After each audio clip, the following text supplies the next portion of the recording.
a new conference number one. And it's donning Hawkeye black and gold.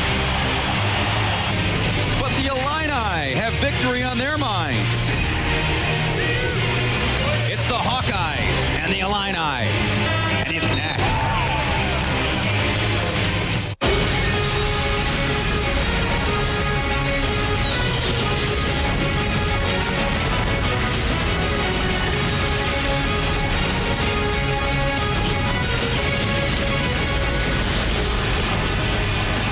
From historic Huff Hall on the University of Illinois campus, it's BTN Wrestling, presented by Cliff Keen Athletic, where tonight it's conference leader Iowa and Illinois. And hello, everyone. Welcome into BTN Wrestling here. I'm joined by Jim Gibbons, the National Championship coach and wrestler. My name is Joe Miller. And, Coach, we move right ahead to another big matchup here in Big Ten Wrestling. The Iowa Hawkeyes coming off of the monumental win a week ago over Penn State. But as Tom Brand says, let's take our congratulations. Let's get back to work. And the next opponent is tonight, and it's Illinois. Well, it's fast forward, Joe, in this conference. You know, you go to the next meet and you check the box and you move on. And, you know, you hopefully widen the bandwidth a little bit and with coaching staffs and the wrestlers, and they do a good job. And then, you know, we're on to Huff Hall in the next meet. Let's talk about the meet tonight and some of the key matchups. We'll start at 125 pounds. Doesn't get any better than this to start us out here, Jim. Matt McDonough puts that monster win streak on the line. Yeah, Matt McDonough, you know, ranked #1 in the country. Big win against Megaludis last time out here. But you know what? He's going against Jesse Delgado, and Delgado has history here with McDonough. He's a guy who beat McDonough last year in a dual meet. And so this is not going to be an easy match, and Delgado really primed as far as a guy who can go ahead and have success. He's a great scrambler. He does a nice job of, you know, here see him against David Thorne in the Minnesota meet. He controls the match by keeping distance on his shots and wrestles and rides below the waist, and he's a tough out. Be a good matchup to start us out then at 174 pounds, a top 10 battle. Seems like Mike Evans is in a big match every week. It really does. You know, this weight class at 174, probably the top 10 guys right now could probably lay a claim for winning a national championship with this weight class. These two guys, Jordan Blanton and Mike Evans, are one of them. Jordan Blanton, just a solid wrestler. It's senior night tonight, so what a great opportunity for him and Huff Hall to go out a winner against the #4 ranked guy, Mike Evans, and be a great battle here at 174. Those are just a couple of 10 matchups we're keeping an eye on tonight. Let's send it now to the third member of our broadcast crew. We welcome in Shane Sparks. As Jim alluded to, it is senior night here inside Huff Hall. Illinois will honor 5 seniors, 3 of those in the starting lineup. And talking with head coach Jim Heffernan, he said it goes so much farther than the wrestling. When he reflects on this group, he lights up. When he thinks about B.J. Futrell, when he first came in, an 18-year-old skinny kid, says this guy is such a class act. He is a model and leader of men. Or how about a guy like Daryl Thomas? Daryl never even placed at the high school state championships. He thinks about Conrad Polz and said, you know what? This guy just stuck with it. He was committed, battled a lot of physical adversity. When you mention Jordan Blanton, he kind of smiles, says he always keeps it interesting, but respects the way that he competes. And heavyweight Pat Walker suffered a really tough season-ending injury in December, said he's really proud of the strides that he made. So, like every senior class, these guys, their impression lasts a long time. Coach Heffernan said he's got his ability to put his thumbprints on them for 4 or 5 years, but these relationships go far beyond champagne. Guys? You're watching BTN Wrestling, presented by Cliff Keen Athletic.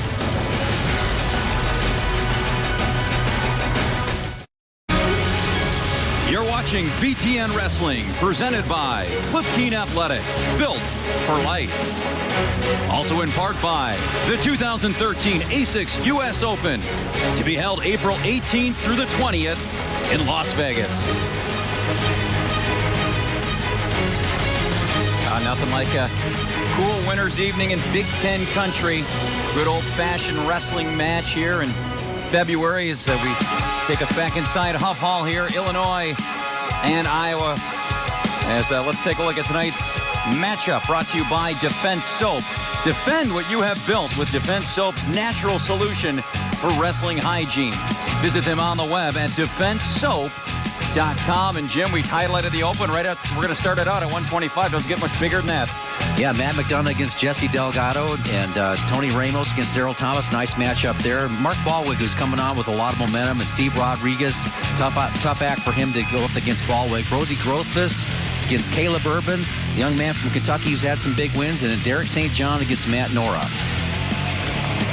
And our second half tonight, pretty good one right off the bat. Nick Moore and Conrad Polz, two ranked wrestlers right there. Yep, Conrad Polz, the All-American. Mike Evans and Jordan Blanton, the big meat here. Ethen Lofthouse, going to go at 184. Got the nod here from Coach Brands against Tony Dallago. Nathan Burak, who's looked impressive against Mario Gonzalez, who's the last year's Big Ten champion, who's kind of fading a little bit.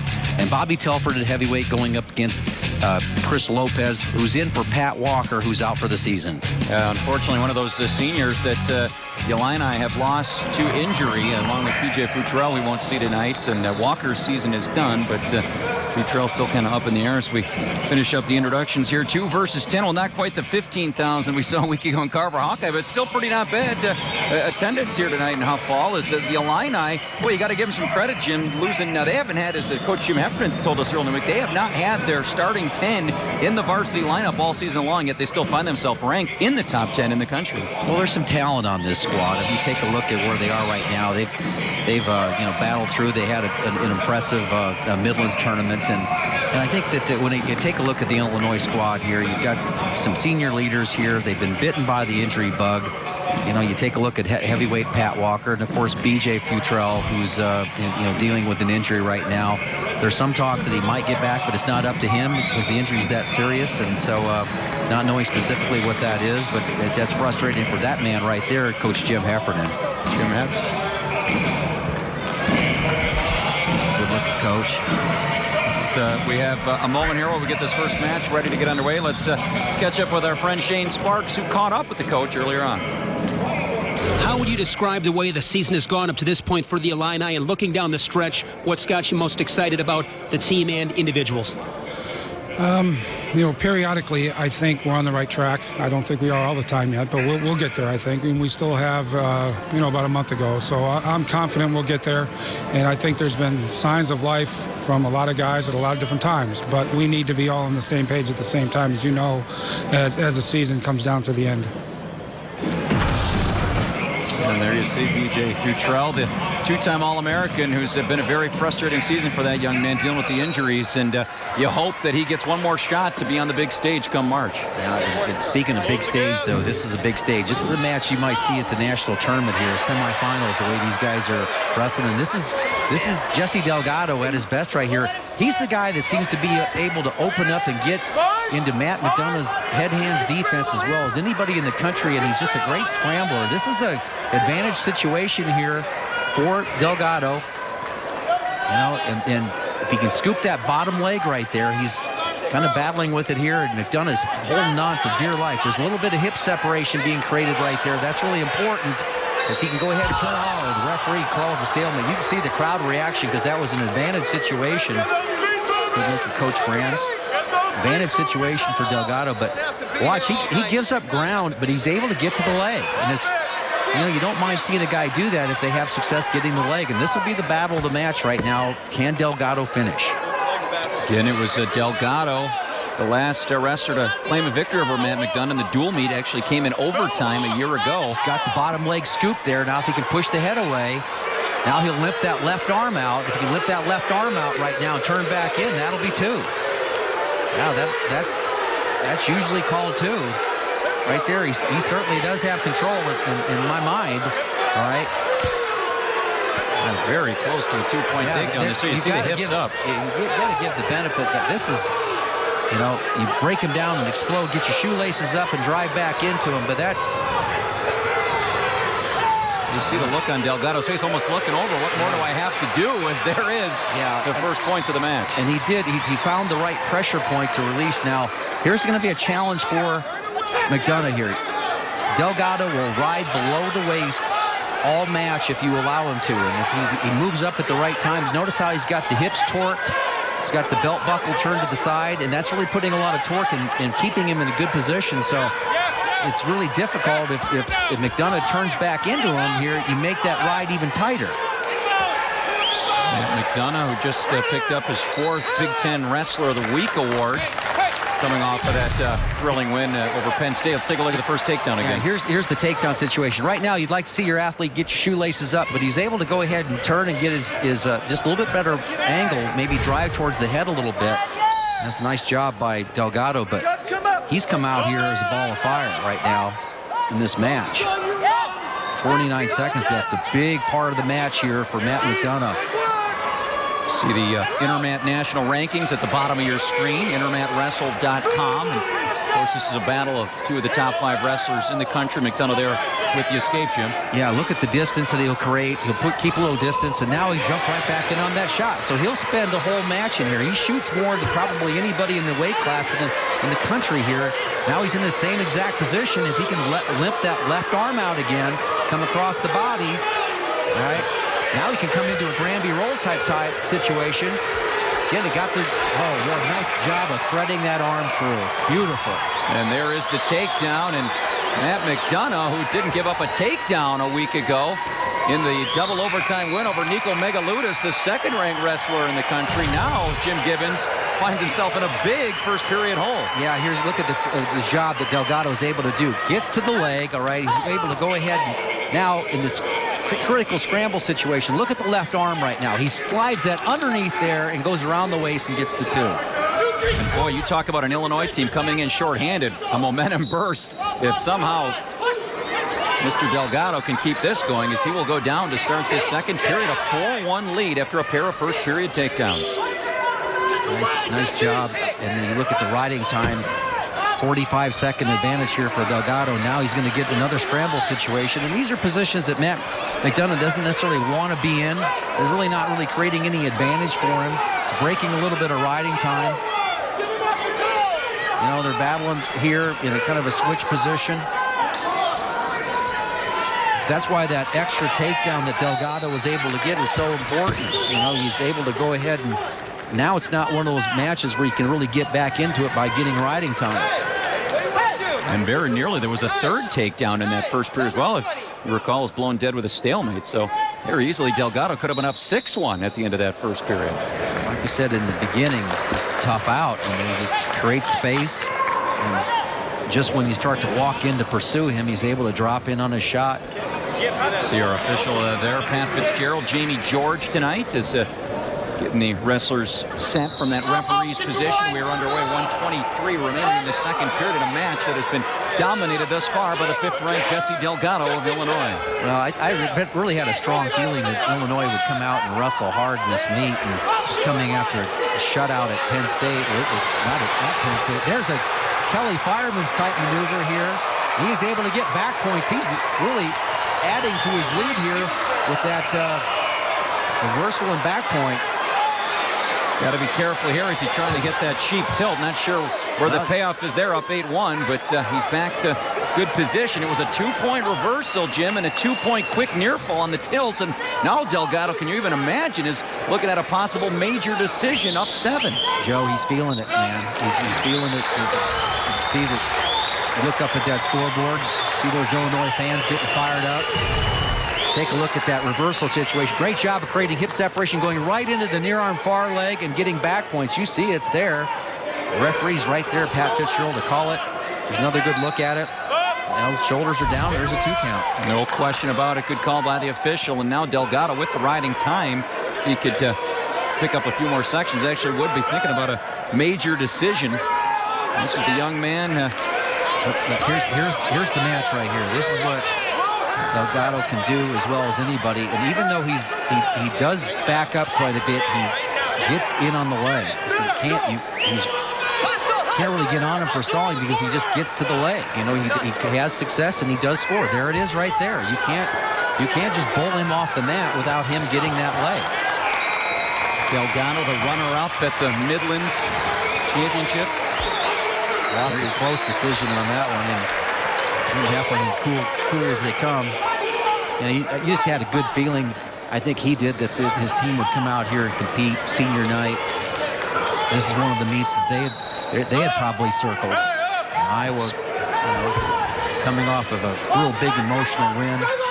Especially after the weekend Illinois had, getting beat up pretty good by Ohio State and then shut out by Penn State last weekend. So I'm sure the Illini were very anxious to get back on the mat here tonight and get those feelings of last weekend out. Now this is where Delgado, he rides below the waist, and what do you do to stop that? You're probably going to get called for stalling. They call stalemate. Yeah, stalling call against Illinois. And he needs to move up. And what McDonough say, well, what can he do here? When you get a guy that rides below the waist like that, you have to go ahead and really give the official impression that he's stalling by diving forward. There he's back in on the line. And on the shot again with that. And see what else he does here. He keeps the shoelaces flat. There's times for the shoelaces to go up. There's time to go flat. When you're trying to go ahead and keep the man from attacking your ankles, you want to get those shoelaces flat. But going to create a little bit more hip separation. Reach back and limp back. Do it at your pace. Well, what a stunner this is tonight, or maybe not when you look at the history between these two. But Delgado coming in. He was pinned by Megaludis last week. McDonough, of course, the double overtime victory over Megaludis from Penn State. But obviously a little different script here tonight. You see Jeremy Hunter there, the Penn State assistant coach, asking Delgado to circle a little bit. Doesn't want to get pushed off the mat. But, you know, the more that McDonough pushes, the easier it's been for him to get on the leg. And there he is again. Get your ankle back!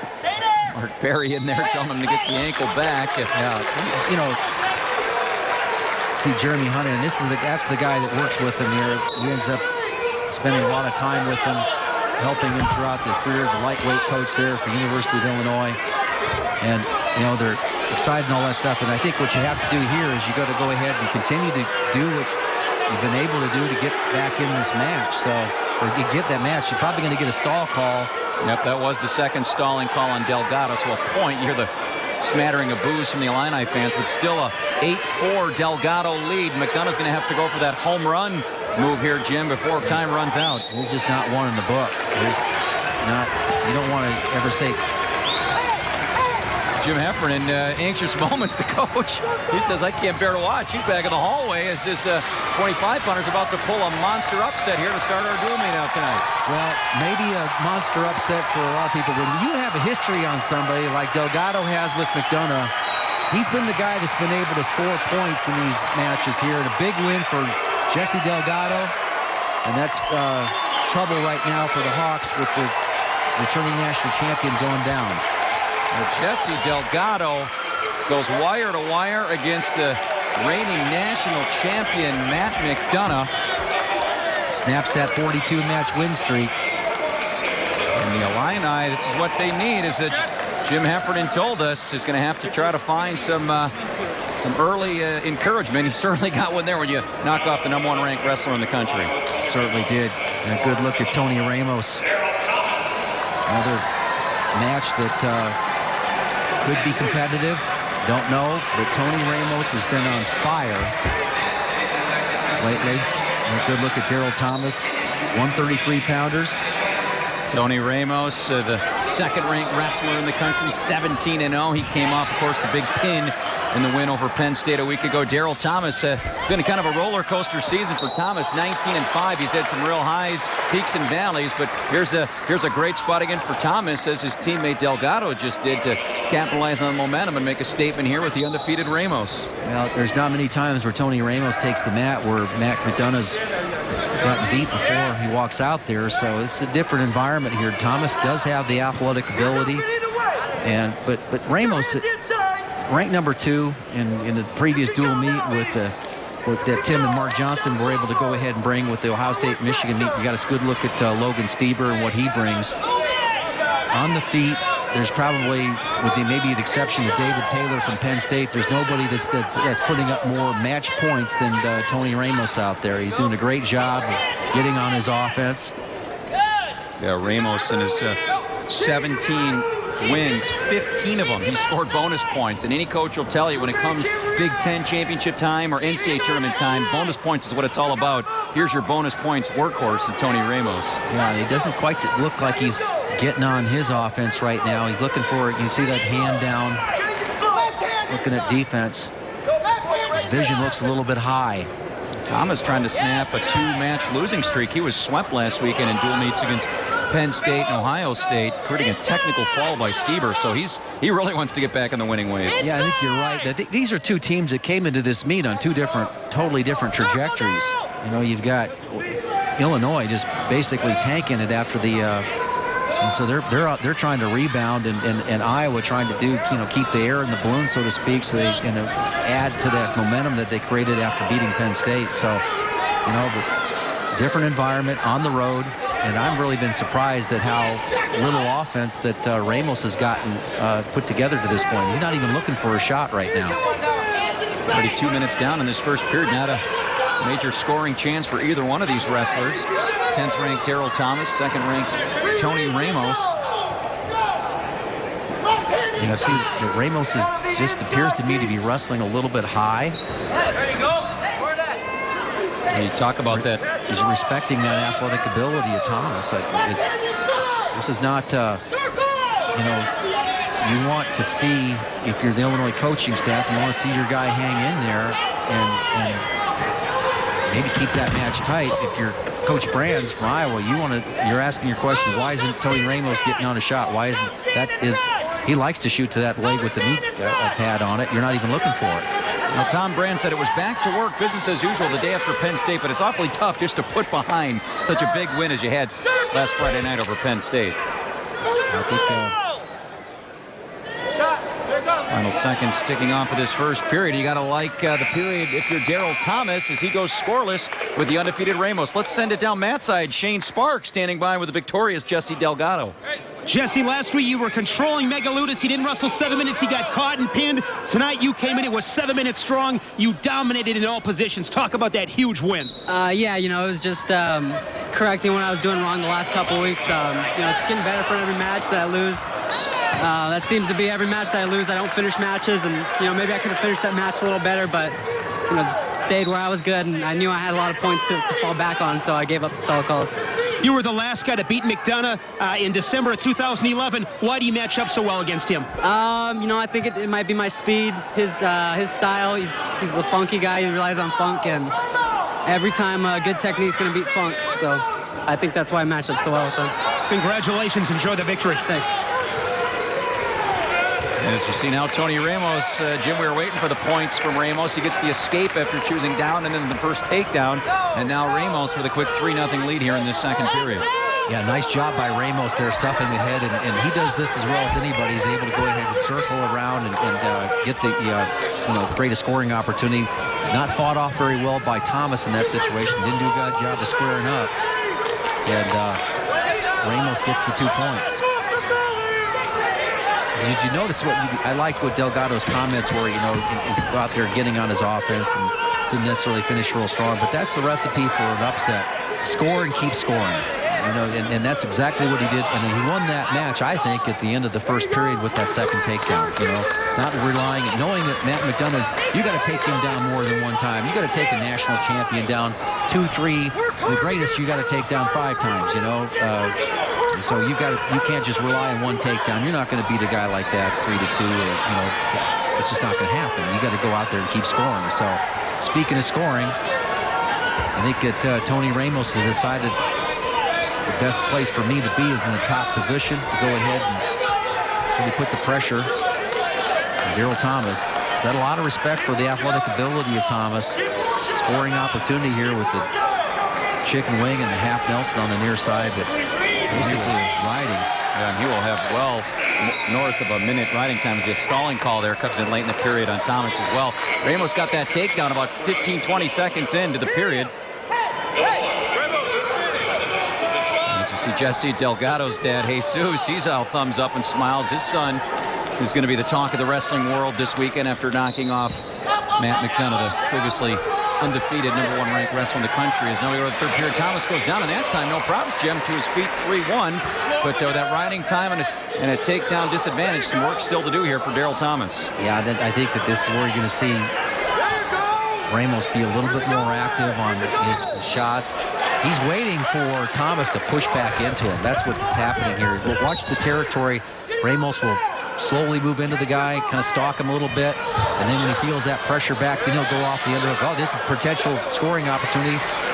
I'm sure Thomas saw that before, but Ramos slips into a single leg that time instead of the double trouble. She saw him do effectively in the Penn State meet for the fall. Thomas, one of the 5 seniors being honored here tonight. What a story, Daryl Thomas, huh? Never won a state championship, never qualified for the NCAAs, but here he is as a senior, ranked 10th in the country, trying to make that run here as a stalling call again there on Thomas as we're to our feet. Just a good job of, and Ramos is really working the head. Watch his hand movement right there. Gets right into the front headlock. Okay, and you can tell that he respects the athletic ability of Thomas, but this is the way you go ahead and really make him work hard. And right there, it's one and done. Thomas put his head down and allowed Ramos to go around. Now, if you're Tony Ramos, you're eyeing up bonus points. There you see Tony's parents, Al and Deb, is Matt's side for this one. Tony Ramos with a 7-3 lead. Plenty of riding time, so that point is secured. 8-3 with 45 seconds to go. Ramos in again on that shot at the edge of the mat. Yeah, Thomas is doing a pretty good job. Well, now he just fell asleep right there. Now he's going to give up back points. This is 2 back points at least. And with riding time, that's going to be a major decision. So just like that, Tony Ramos, he might be working for a fall here. That's close. He's going to get it. He got it. And just like that, I tell you what, you get out of position against a good wrestler like Tony Ramos, Jim, either for a second. Well, that's a classic example, Joe, of, you work at the pump handle until the water comes out, and then he worked and worked and worked, and that pump handle was Daryl Thomas's head. Worked it pretty hard. A great job getting the fall for the Hawks. Hawkeyes on the scoreboard. Iowa out in front, 6-3. This is Big Ten wrestling. Back at Huff Hall, where Tony Ramos continues his bonus point run here against Daryl Thomas. You see the back points, and he just improves his position, and it wasn't pretty, but you know what? He found an advantage there.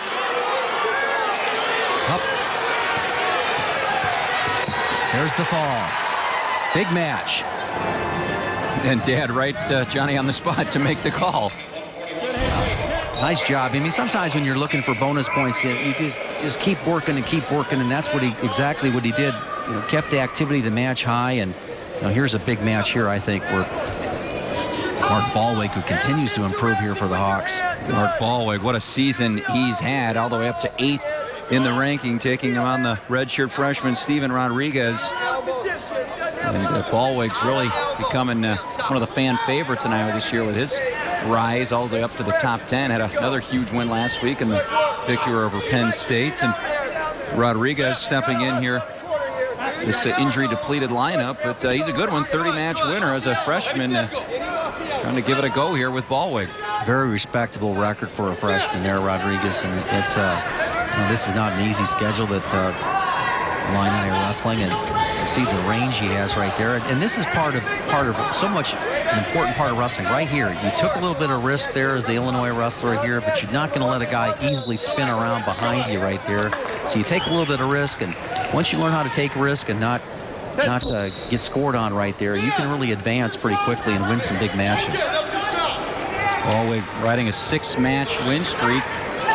His last loss was a heartbreaker back to second-ranked Hunter Stever of Ohio State. Since then, Ballweg's been on a tear, scoring bonus points in 4 of his last 6 victories. Well, they've been matches a lot like this where they will be slow for a while. He'll work off that 2-on-1, and then he'll just score that critical move. And he's a pretty good scrambler. He doesn't look like he moves all that well, but he's got really good balance and scrambles really well, and kind of a calm personality. And a guy who's starting to take advantage of his opportunity here. Montel Marion was all NCAA runner-up at this weight class last year, and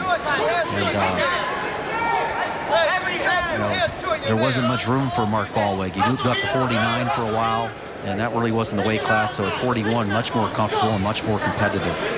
Tom Brands, when asked about Ballweg, kind of becoming that latest Iowa household name. You see B.J. Futrell, the injured 2-time All-American, down the lower portion of your screen. Tough season it's been for Futrell, dealing with some injuries. He's out, and it's indefinite right now, or whether he'll return, and there's some talk that that it may not be his decision as far as that goes because of where he is. But when you lose a guy like B.J. Futrell, this is a guy who's a 3-time captain for your squad, right? And he's also a guy that's a good student. He's in graduate school right now. That makes a big difference, and a guy who can go out there and in any environment go ahead and put up points, and he's a big loss for the Illini so far. And Tom Brands referring to Ballweg's kind of rise to fame here this season. He says, the goal is to make sure people know there are 2 L's in Ballweg. You become a household name. So, and speaking of Mr. Ballweg, Shane Sparks caught up with Coach Brands. Get his thoughts on the season Ballweg's been having. Mark Ballweg at 141 has had a great year, seemed to really turn the corner, winning some tight matches against really good, highly ranked guys. What has clicked for Ballweg at 141? I think early on he became confident. He knows what he wants to do out there, and he does it. It doesn't get really rattled. Things are coming together for him. You're talking about a kid that's a pretty good competitor, and has shown it, obviously, but we got to keep moving forward as well with him. So Rodrigues chooses down to start this second period. No scoring in that opening period. You know, he's a calm guy, and I think that's it. That plays well with you know, all the stimulus that you have in the program, and he's seen it all, and he's almost seen it vicariously through the success of others. But you got to picture yourself when you have that opportunity to go ahead and do well, and he's all about. You listen to the commentary that he's had after his matches, the times where Shane's interviewed him. I like his temperament, and he's the type of guy that you can almost start to count on to do well at the show in Des Moines. Definitely has the pedigree. Brother Matt, of course, a 4-year starter at Iowa. Dad Tom wrestled for the Badgers in Wisconsin. So certainly knowing Big Ten wrestling is Mark Ballweg. Is now the riding time in play for Ballweg as Rodrigues again started the second period with the option of going down, and Ballweg's controlled it from the top, Jim. Yeah, he has done a nice job. He's riding on the right-hand side, which makes a difference. You're going up against a freshman. Sometimes they're not as skilled at one side or the other. It looks like Ballweg has found the weak side here for Rodrigues. And you know, one of the things you try to do, Joe, when guys get in your program as a freshman, you got to try to work on that bottom position, and you really spend a lot of time, you know, so that they stay with those knees tight to their torso, you know, so that you can't, you know, put a leg in or elbows in and wrist out, so you don't get your wrist tied up. And right now, Rodrigues is having a difficult time with that below-the-waist ride. In fact, you could probably call Ballweg for stalling here right now because he hasn't really come up the waist. It's kind of the same call you would have given up against McDonough. And it is going to be a second period rideout for Mark Ballweg. Ballweg now has choice in third period, and one would assume he will go down. There's not much discussion with Coach Brands on that one. Okay. Hey, fans, get involved in the Twitter conversation around tonight's wrestling match. Go to btn.com/connect. And don't forget to use the hashtag for tonight's match. Hashtag B1G Wrestling. There it is. You can find it in the upper right-hand corner of the screen. btn.com/connect. Jim Gibbons, always a fiend on Twitter. I'm sure he'll be lighting it up all the way home tonight. Yeah, that's right. Good? Yeah, count man, head in the center. So, worst kept secret in Huff Hall is Ballweg chooses down there to start the third period. yeah, nice job of hand fighting right there. Oh, Rodrigues stayed with him for a little bit there. Gets the quick escape in tournament wrestling. We're not too far away from it. Go ahead. Rodrigues takes a little bit of risk, but you got to be able to get out quickly from underneath. Those ride-out situations are important, you know. And good look at Coach Brands over the shoulder, his shoulder, taking a look at Ballweg. I think he'd like to see his wrestler go out there and finish strong with a takedown. You know, it's just something on his own offense. Nice little low past the elbow, come to the shot. Well, this is where he's a pretty good scrambler, but can he go ahead now? He locks back in the crotch there. This should be an advantage situation for Rodrigues if he can pop his hips down. He's got to get pressure on that hip down in that direction, all right, and circle back around and lock that leg. Now he's going to come the other direction, try to create a better scramble, but eventually he wants to get around to the right. Boy, was that a great save by Ballweg. You saw him go to his back, Jim. Had he not locked like that, it probably would have been 2 and possibly back points. Now he's going to get saved by the stalemate here. Yeah, the problem there was that at the critical moment right there, the younger Rodrigues, although he did a great job of getting in on the leg, you just got to pop your hips down, keep your chest up, and that puts a lot of weight. Now your head stuffed to the outside. This is how you do it. See how the arch in the back a little bit better position. At least he got to neutral, but he's right back in on that leg. This is an advantage for Rodrigues. Stalling Iowa. There's been a warning for stalling against Ballweg. Now he creates a little bit better scramble. This is where Ballweg is still pretty tough. Great heavy hips there by Ballweg. And that's exactly it. He's got an anvil in his rear, and it ends up making the guy work harder than he's comfortable working. See that with all these Iowa wrestlers and they're scrambling. It's just all about the hip positioning and control and where you're at. And Ballweg that time beautifully played it. Well, he's unique. I mean, he's got some heavy hips, and this wasn't pretty, but it looks like another win for Mark Ballweg. Boy, Rodrigues, take your hat off to this redshirt freshman stepping into the lineup for the injured B.J. Frutrell, and he gave the 8th-ranked wrestler in the country all he wanted and more, Jim, but it's going to be a victory for Mark Ballweg yet again. This time a little more, probably closer than he wanted to, 2-0, but they don't ask how, they ask how many, and he gets the job done. That was a nice job by Ballweg, but, probably would like to have had a takedown, but he never really got on his shot. But I can see why Rodrigues has 30 wins on the season, Joe. He's done a nice job there. We fast forward ahead here to 149 pounds. A couple of freshmen, Brody Grothus for Iowa, Caleb Ervin for the Illini. You see the record 6-4 respectively, and 19-8. Grothus in on a pretty deep single leg shot, but right at the critical moment just kind of kept his shoelaces flat, didn't walk up into it, and just waited for 2 or 3 seconds before he went back into it. And that can't do that at this level. Nice another little shot there by Ervin. Oh, there's a headlock. Big move. And he's going to go ahead and get the I don't know if the official has given up the 2 points. No points yet. Giving the benefit of the doubt. It's an Illinois wrestler. Nice job of fighting here by Ervin. Now Grothus is going to come the other direction. Really nothing for it. And he's going to find himself squared up, which is an amazing position to be in, really. He might even find a way for himself to score on a single leg right there. Wow, great action. This Kentucky boy has got some fight in him. Caleb Ervin from Morganfield, Kentucky, Union County High School. That reverse headlock, Jim, to his back about 15 seconds into the match, but he's flipped the script here, now trying to get a takedown of his own. Well, he's not out of the woods yet, but now he's in a situation where he can almost turn the corner. He's going to go face to shoelace, and he's going to get the 2. He's got the legs locked. The referee's going to get probably the benefit of the doubt with the wrestler underneath, but that position is improved, and that's 2. I was going to say, now he's got the leg hook. That's got to be 2, and there is the signal by the official, and a great scramble by Caleb Ervin from the headlock to your back to on top of the 2-point takedown. That's a new one. That was well called, though. I don't think that, you can tell that he didn't have the, control, even though he was on his back for a split second and probably at a 45-degree angle. There still was no control given. Now you do have each team is afforded one challenge. Saw Iowa use it last week. See if it doesn't appear that Iowa coaches earn any spot to challenge that, so they'll take the 2 points, and it's going to be a 2-0 lead right now for Caleb Ervin.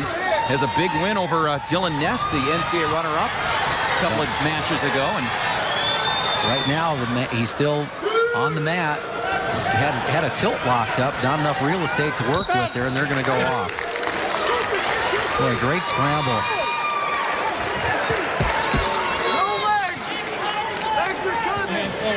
Caleb Ervin, a major decision over Dylan Ness in their dual meet, 11-3. Critical juncture, and Ervin is very comfortable. See how he's got the saddle on right there? He's got his hips up on top. That's what he's battling right there. And now Grothus has an advantage situation with being able to thread that right arm through. He's able to thread that right arm through, but what he's not doing is not getting up. You need to get up. You can't put your head on the mat right there and expect to go ahead and compete in that situation. You can't lay the head down, and that's a big ride-out situation. Here's the replay. Look at this headlock right here. Are there points? Probably not, because that right arm is through there. Not around back behind it. Boy, what a good job of fighting off his back.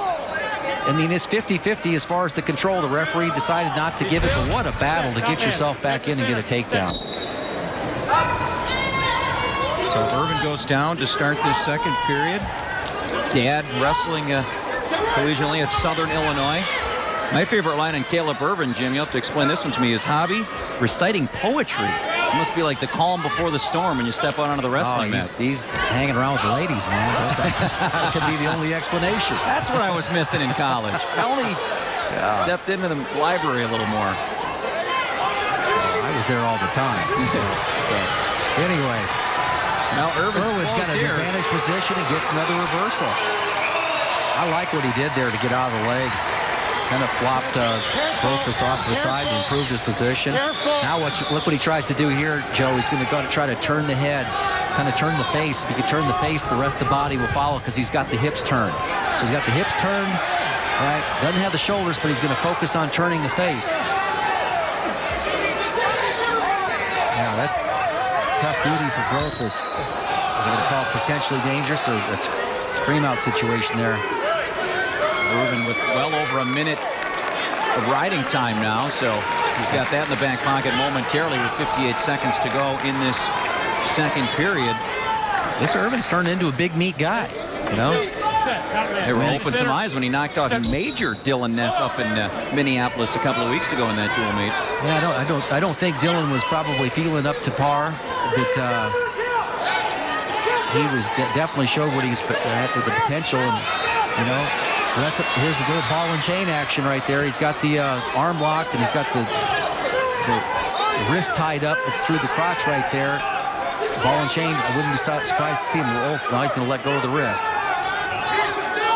Well, we were watching the Michigan-Ohio State match with our friend TJ before we came on. We saw the spladle there in the Ohio State match, close to another one there. You don't see that too often.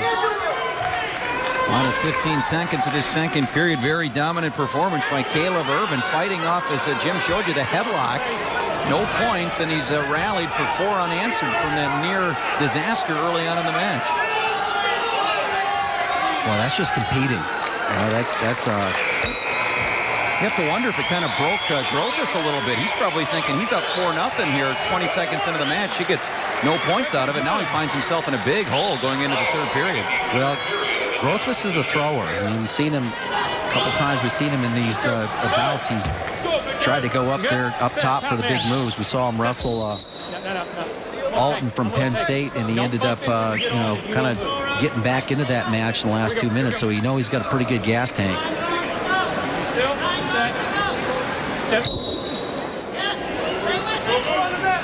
Pair of redshirt freshmen. Grothus out of Assumption High School in Davenport, Iowa. Ervin from Morganfield, Kentucky, Union County High School. And this would be another match for Illinois to start building the momentum back. Tony Ramos with that pin. Big difference in this dual meet score right now. Those 3 bonus points for the Hawkeyes. I think Ervin's going to try to work for the fall here all the way in the top position. He's got that arm trap behind the back.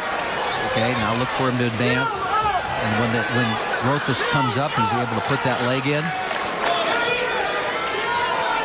And riding time, by the way, has been secured by Ervin. So go ahead and mark in 5-0. As Ervin, he's not thinking 5-0 now. He's thinking a turn here makes it bonus points, or even a pin with still plenty of time on the clock, a minute and change. 149 pounds, Caleb Ervin. He's won a couple of matches, had a major decision over Kiefer from Indiana, and then the shocker, the upset over Ness coming in here tonight. So he's got to feel like he can compete, Jim, on this big stage. A couple of conference victories coming in, including, as we told you, the huge one over Ness. Jim Heffernan's got to like what he's seeing here out of his redshirt freshman. Heffernan, the 4-time conference champ for the Hawkeyes, now on the side of the Illini. A nice job by stopping Grothus' first move. Comes back in on the leg. Grothus is not afraid to try anything big, but Ervin's not giving him anything there, just hanging on that leg. And a pretty good job of competing by Ervin in this match. So time's going to run out, and this is going to be an impressive victory, it appears, for Caleb Ervin. It's going to be 5-0. And Ervin's going to make this dual meet a little more interesting than maybe some people thought as we hit 4 matches in. A 5-0 victory. Caleb Ervin, the redshirt freshman, wire to wire over Brody Grothus of Iowa. It is now a 9-6 dual meet. This is Big Ten Wrestling. Illinois tightening things up with Caleb Ervin. Just talk about the way you compete. How did you get out of that first period scramble? Hey, it's whoever wants it most. My team needed me. There's no way I was giving that up. Congratulations. Nice win. Thank you. Back to you, Joe. All right, thanks, Shane. As you see the replay there again, Jim, you said the teammates needed the win. I mean, there's no technique you can draw up to get out of that. That's just guts and fighting for it, and somehow scrambles out of that. Ended up scrambling his way to a 5-0 victory. Well, he was clearly on his back there, but he didn't give up control, and that's just a matter of competing. And again, we talked about that before. Create some risk. But sometimes you're finding yourself in those situations. Just you're not creating risk. You're trying to stay out of the risk, and nice job there.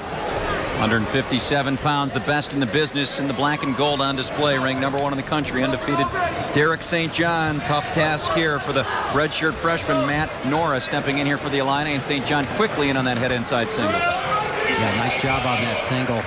Just beautiful job of just sweeping around. And St. John, national runner-up a year ago, all the way to the stage in St. Louis before Kyle Dake got him for NCAA title number 3. But St. John is Dake, of course, moving up to 65. It's St. John's weight class to lose right now. Undefeated, ranked number 1 at 157 pounds. Well, we documented the St. John's career last year. He was hurt in the back half of the season and found himself, competing. Just a tough guy. You got a guy here in the team that just got to respect here. Battled his way back into it. And I saw him last year at the quarterfinals, down 6-2 in the Big Ten tournament. Ends up taking that match to overtime against Green from Nebraska, and takes that win all the way to Big Ten championship finish and the NCAA runner-up finish. So he was the cardiac kid last year. What do you have, like three overtimes in the Big Ten and NCAAs? Yeah, he's defined how he was going to win matches when he was injured, and now that he's not injured, boy, he's a different wrestler, much more confident. He's healthy out there, and a lot of things are going well for Derek St. John. And you can take a look at all the undefeated wrestlers that Iowa has. You can sit there and you can make it the case that Derek's got the best chance to go ahead and win a national title just the way he's going here. We'd never count out Matt McDonough or Tony Ramos for that matter here with how explosive they've been, but he's really been solid there. Derek St. John has really taken into almost a leadership role on this team. St. John, a product of Iowa. That in and out type movement right there, Joe, was just like he's going to one side or the other. See, he work with a single leg right there to the right. Now he'll come back and probably come back and attack that lead leg of Nora. I'll have to say, one of several Iowa City West graduates that seems to every year find their way into this Hawkeye lineup. The factory that is Iowa City West, producing future Hawkeye wrestlers, and St. John, the latest and greatest of that bunch. Yeah, Mark Ryland, former NCAA champion, the University of Iowa, does a great job of that program. Nice little job there at the edge of the mat. Easy. Does a great job with that Iowa City West program.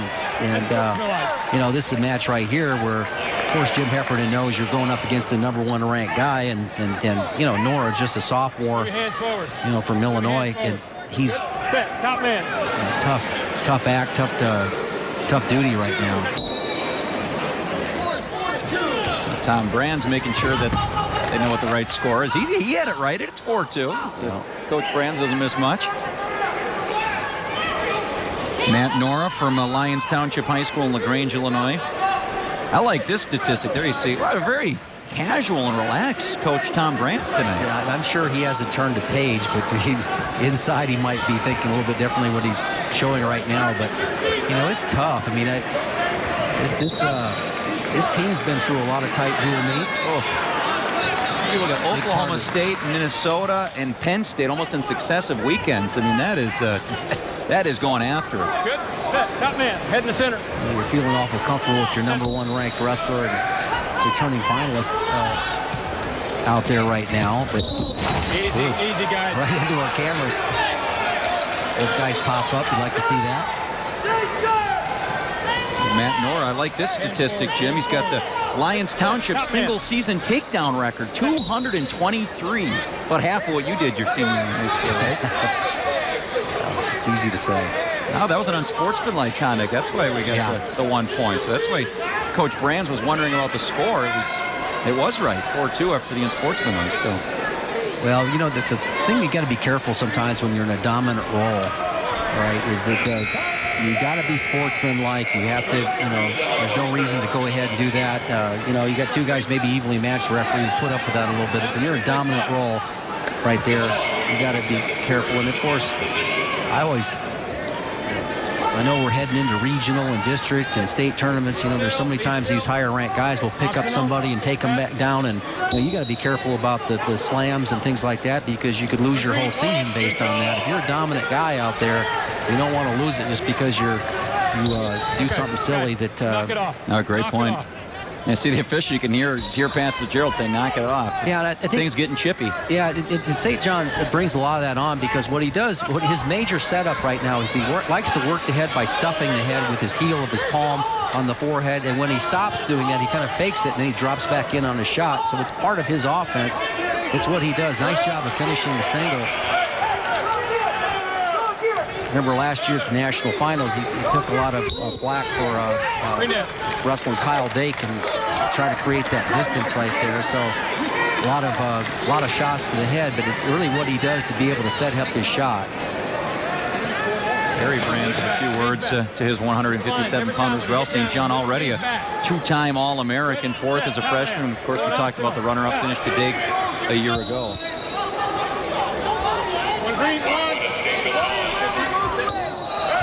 There's a tit for tat right there. Yep. So it's all even on the illegal slapping moves.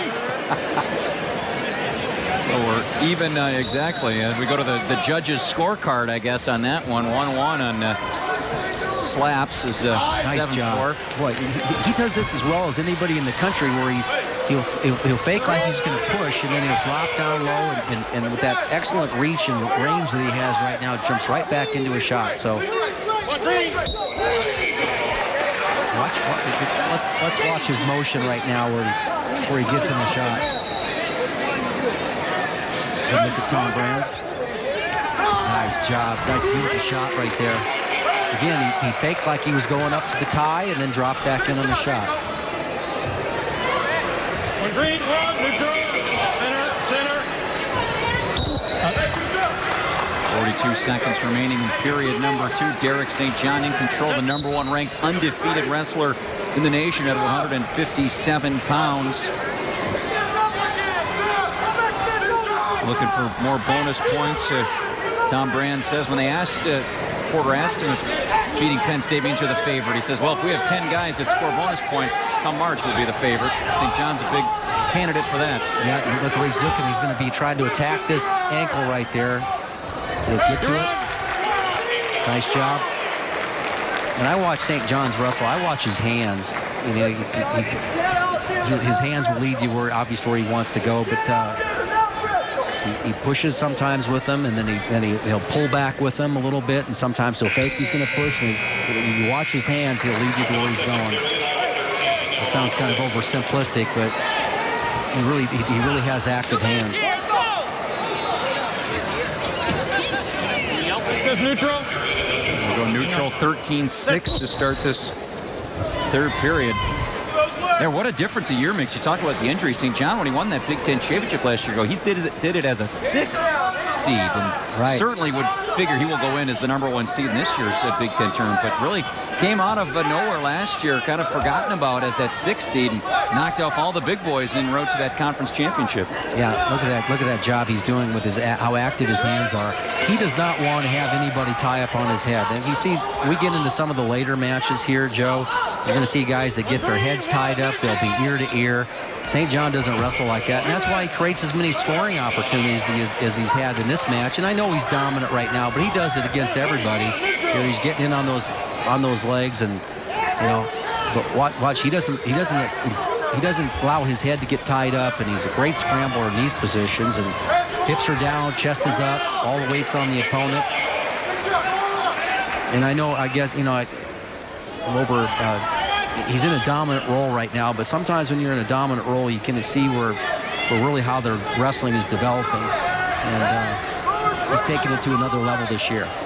And then Nora, just a redshirt freshman. He only had 3 matches as a redshirt a year ago, so this is really getting a taste of what Division I Big Ten wrestling is all about this season. It's he's stepped right in and been the full-time man all year long, 157, finding out what it's like to wrestle number 1 here tonight. Yeah, they're trying to get a few back points here so you can go ahead and now he's got that. Oh wow, this could be danger here for Nora. Well, St. John already has the major well in hand. The only other hurdle would be a technical fall or a pin. That trapped arm step over right there. The referee's going to call it. We got that trapped ankle step over. And we'll get a potentially dangerous with 5 seconds left. So it appears it's going to be a 20-8 Derek St. John victory when they'll tack on the riding point after these final 5 seconds tick away. And Iowa will give itself a little more breathing room as we head into halftime. Here we go, guys. Here we go. You got to feel better if you're Coach Heffron. You've already had nearly matched your entire output against Ohio State and Penn State all weekend last week, scoring just 9 combined points against the Buckeyes and Nittany Lions in dual meets a week ago. That'll do it. Derek St. John, dominant performance, 9 takedowns in the match. He wins it convincingly, 20-8. Jim Gibbons on a major decision, and the Hawkeyes head into the intermission with a little bit more breathing room after the number 1 ranked wrestler gets it at 157. Well, they've got several guys in their first 5 weight classes that will be helping them at every level in the tournaments and these dual meets. They've been big for them, but Illinois has been respectable in these first 5 weight classes, Joe. Let's send it down to Shane Sparks, who's standing by with Coach Tom Brandt. Shane? Coach Brandt's couple big wins there with Ramos and St. John. Just talk about the way those guys bring it every single day. St. John, he needs to calm the Jets a little bit, not from an intensity point of view, but clearly trying to get to his cool a little bit there. He's got to keep his cool. That's the first thing. Thoughts on those first 5? Another 5 to go. All right, enjoy the second half. All right, thanks, guys, as we come back with more from our intermission. It is the Iowa Hawkeyes with a 13-6 lead over the Fighting Illini as Big Ten Network Wrestling rolls on here on a Friday.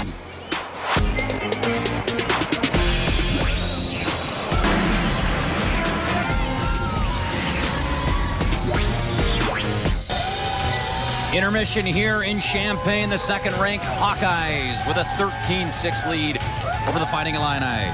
Stick around. We come back. The guys in the studio will give us a preview of this weekend's Hawkeyes Hoops matchup. You're watching Big Ten Network Wrestling. Back here in Champaign, Iowa, leading Illinois 13-6 at intermission. Jim Gibbons, let's take a look and see how we got here, as we started it out with a pretty good one at 125. Well, huge win for Jesse Delgado from Illinois, getting his second win in his career over the 2-time NCAA champion Matt McDonough here, and he was able to go ahead and score. And these were some big points here where he was able to get a reversal and back points here on the former champ and last year's champ. And I tell you what, he just scored and kept on scoring. It was really a fun match to watch. And then 133 pounds, Tony Ramos. They should just call him Mr. Bonus Points. Yeah. Pretty much all he's done this season. Yeah, that's what he's doing right here. And this was a little bit different way. He was able, not many shots that he was able to get. This is a close scramble situation, but he's able to get on top of Daryl Thomas in those scrambles and then just go ahead and put him on his back right here, improve his position, and pretty soon he's there for the fall. And then maybe the best scramble of the night came here early on. How about Caleb Ervin fighting off his back and fighting for a win? Yeah, he just continues to impress. You know, he's learning a lot about wrestling in the Big Ten and competing and doing a nice job here, but constantly improving his position. And he's been Mr. Excitement here on these Big Ten telecasts here with some big wins against Ness from Minnesota and now Brody Grothus from Iowa. Let's send it down Matt's side. Shane Sparks standing by with the Illini's head man. Shane? Talk about early fireworks. Talk about the job that Delgado did, especially after last week's tough loss. Well, you know what?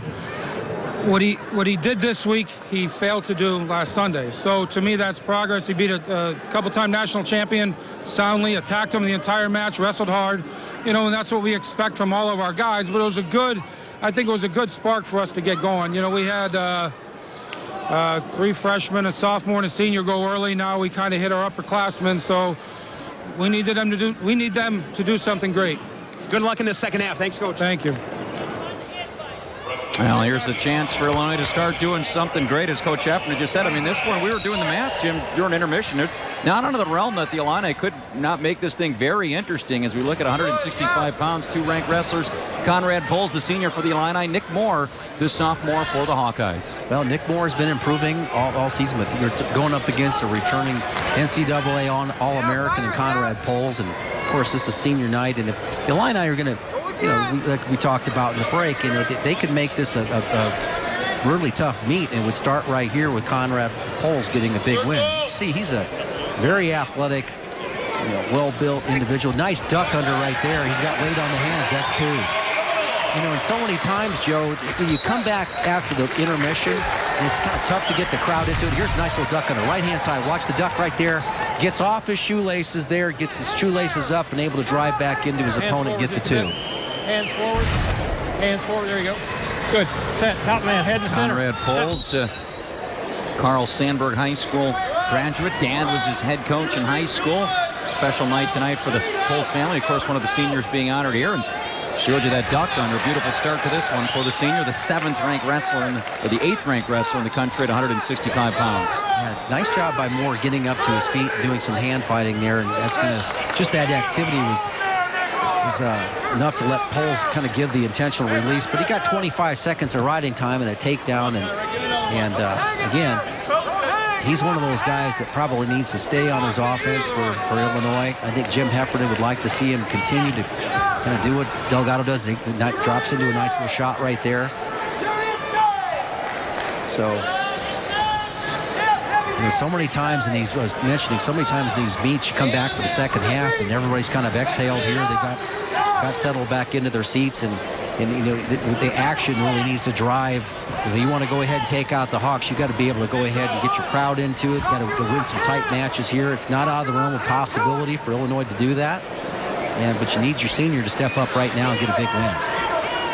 See the internet rankings again at the bottom of your screen. As 165 pounds, certainly the talk of the season with Taylor and Dake, and I think one or both of these guys would like to put themselves in the discussion for top 8, which of course makes you an All-American come March. Polz, the 2-point takedown off that nice duck under. 1-point escape by Moore is where we sit, final minute of this first period. The Illinois coaching staff, you really got to like the low position that Polz is in right now. See how he's wrestling about a half head lower. He's got a head to the outside shot. Moore's got pretty good defense here, able to lock in the crotch right there. And to go ahead and keep Polz from cutting the corner, I'd expect this to really kind of end up in a stalemate. Good stalemate call there, 29 seconds. Polz, of course, he got one of those manly All-Americans a year ago, and you lose round 1, Jim, and you reel it off 4 in a row. And that's kind of what he needed. He had to, came into the program highly touted, and see yourself lose the first round, and you say, my whole career is passing before my very eyes here. And he fought his way back, and it's changed everything for him, the way he's kind of approached the sport. Final seconds of this first period. Nick Moore, of course, that family name, no stranger to Iowa. Brother Nate on the team, of course, cousin Cliff, NCAA champion back in 2004. Cliff now an assistant coach at Edinburgh. There you see Mike and Sue. Mike there, the head coach at Carl Sandburg High School, and Conrad was with him. Always special father-son coaching bond. Set. Top man. Head to center. Polz is going to take the top position. You're up. Get some heat out. Come on. Just kind of staying with it. What you're looking for right now is that I like to see a guy ride the hips with the forearms. You see how those arms got a little bit high above the waist right there. You got to ride the hips a little bit with your arms, but Polz comfortable giving that escape. And I think that the battle right now here for Polz is that can he stay low all the way through the match? There's a nice little risk-taking maneuver there by Polz, and You see how quick Moore is that you take a bad shot on him, he's going to be halfway around the corner on you. Nick Moore, one of the big reasons Iowa was able to hang on in that win up in Minneapolis when he upset 10th-ranked Cody Yan. Had a pleasure to watch you on the call. That one, 8-2. That was an impressive win over Yan up in Minneapolis. And I think that was a kind of a benchmark win for Moore. And this will be another one if he could come back from a 2-point deficit and come back and win this match. But, Polz looks very comfortable right now. There's a low shot. Kind of the first real decent shot there by Moore. But you can see how Polz is slowed down. He's less on the offense. Now he's come back into his shot. That straight-on double. Again, he stayed shoelaces flat and came up instead of through your opponent. No riding time on the table right now, so this is a true 2-2 match. 40 seconds remaining in the second period. One you absolutely have to have for the Illini if you have any shot of making this thing interesting. But as Coach Jim Heffernan told our Shane Sparks, they're coming out of the intermission break. They got all their horses, the upperclassmen still to come, and you were doing the math. I mean, Illinois gets a couple of wins here to start. This one could certainly get interesting down the stretch. Well, they need 4 wins for sure, and they're probably favored in 2 of those matches, and one of them is probably a toss-up. So.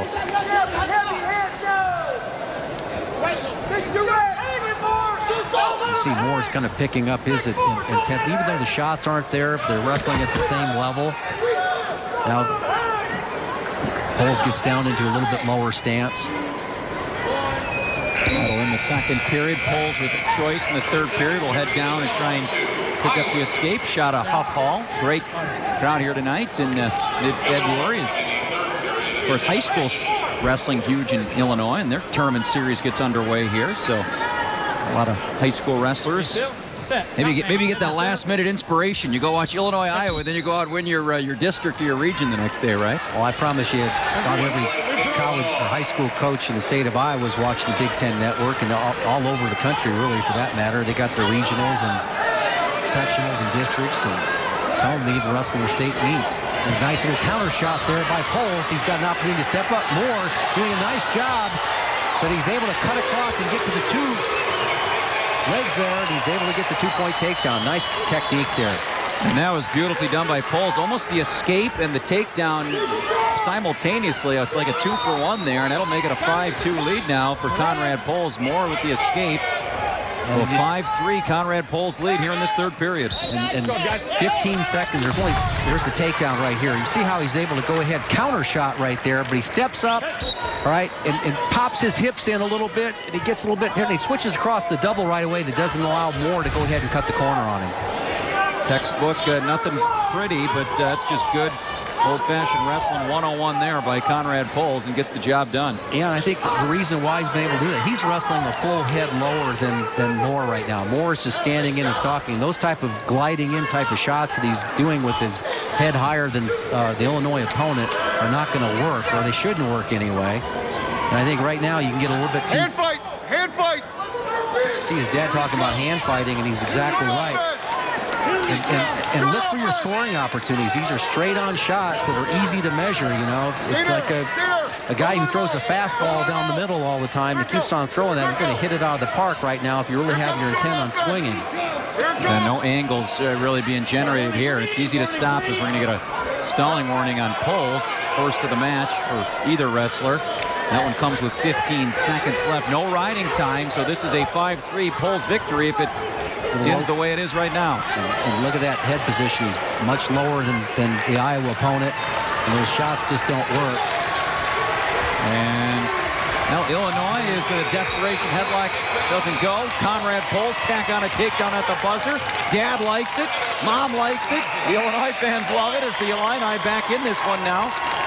Conrad Polz, the senior All-American. That's what you got to do if you're a senior All-American. Your team needs points. He got him there, Jim. 13-9. Now you see the team score. Tightened it up quite a bit. Nice match by Polz. Again, a senior. His last match. Yeah, so, nice work. This should be another great match right here. A battle of top 10 ranked wrestlers. Mike Evans, Mr. Prime Time, with the way he's been wrestling this year on these big television matchups, and Jordan Blanton ranked 8th in the country. A top 10 showdown here, and another one you have to have if you're the Illini. Well, this is a match much, we talked about this in the Open. There's 10 guys in this weight class that might be able to make a claim on winning a national title. And, we saw where the number 1 ranked wrestler got beat 9-1 the other day. Chris Perry, now he's down to, from Oklahoma State, now he's down to, ranked 3rd internet rankings. But, Evans has been pretty steady, won some good matches, big matches, and Blanton is one of those guys who's an All-American, so he's had success in the program, on the stage, the big stage, and this is a match style-wise very similar to what the last match we saw, where the Illinois wrestler will keep a really low position, and the Iowa wrestler seems to be wrestling high, a little bit higher than his opponent, so he's going to try to go ahead and create angles, create corners, and hit shots. But the thing you're going to see with Mike Evans in the black singlet there, he commits all the way to a shot. When he goes, he just goes with everything, just totally commits. So many great stories at that Iowa win over Penn State. Evans maybe at the top, Jim, with that scramble late, the victory over 4th-ranked Matt Brown, 4-3. One of the greatest scrambles I think we've seen all season in college wrestling, and that maybe was what the Iowa fans needed to put that dual meet over the edge last week. Well, no question about it. It's a swing match, and he's able to. It looked like Matt Brown from Penn State, not to just belabor that. He had Evans 99% of the way. You're not going to see many situations where a guy gets that close to a takedown and somebody finds his way, but that's just the tenacity that Mike Evans was wrestling with that night, and I think he brings it every night, So he's definitely going to be one of those guys, I think, that improves all the way through the season. He'll be competitive. National tournament in Des Moines. I mean, both these guys will be competitive, and again, it's a very well-balanced weight class. Wide open. Evans knocked off then 2nd-ranked Nick Heflin in the Ohio State dual meet 9-4. Had a heartbreaking loss to 2nd-ranked Logan Storley of Minnesota a couple of weeks ago, 4-3 up in that duel. So Evans, win or lose, he's been in every match this year with the best. Correct, Joe. And Logan Storley is one of those guys that been impressive. He just finds ways to win. It looks like he's out of a match, but he finds the ways to a variety of ways to win close matches, and that's why he's ranked number 1 right now. So this match is kind of going like we thought it might. Not much scoring. Evans is a pretty solid rider, likes to ride the legs, and be an interesting second period. Blanton, a 4th place finisher last year at the NCAAs. You mentioned Chris Perry. Blanton's probably not going to want to see Perry, or is really going to want to see Perry at the NCAAs this year. Both losses last year in the NCAA tournament by Blanton came to Chris Perry in the quarterfinals, and then in the 3rd place match as this first period comes to an end. No score as we go to the second period. No. Oh, down. Yeah, he wants them to go down while he has the energy, right? So, I thought you deferred. I thought I did. I looked at my time. Well, I already confirmed it with the table, so. Blanton trying to take it back. I got to tell you about this is that, this time of year, you want your athletes honing in. You want to expand that bandwidth from the corner to the athlete's head, right? There's an example of, the coaches had a strategy, what they thought they wanted to do, and didn't get communicated. Now, Evans gets the quick escape. So why is that so important? That now Evans knows how long he needs to ride, and he only needs to ride for 1:15 maybe to pick up that riding time point. Well, and as you said, great point too, is the energy. It's second period. Now Evans is going to have to go down, and how much energy he's going to have to use in that 3rd period, whether it's 1-0 or he's going to need more points. So. Yeah, Blanton will have to go. He's going to go down with probably a little bit less energy. When you got a guy that's really tough in the top position and a good rider, and you have your choice, and if you have to go down in a scoreless match, you're going to want to go ahead and do it early rather than late. So the match scores at the bottom of your screen, 13-9. Maybe a little bit of a surprise to some wrestling fans here tonight. Yeah, you notice that what we talked about before, the Derek St. John match where he was keeping his head clean. These two will lock up ear to ear. You see that Evans is backing up, but they'll get tied up really tight like this in here. And sometimes it's like two deer that got their horns, their antlers locked up, and they ear to ear. You can feel everything that the other opponent is doing, and so it doesn't create as many good scoring opportunities as what we saw somebody like St. John, who was in and out, moving his hands, very active here, and then following up with shots. There's a nice little committed shot there by Evans. Got the slight corner, and then he was able to follow it up. Blanton.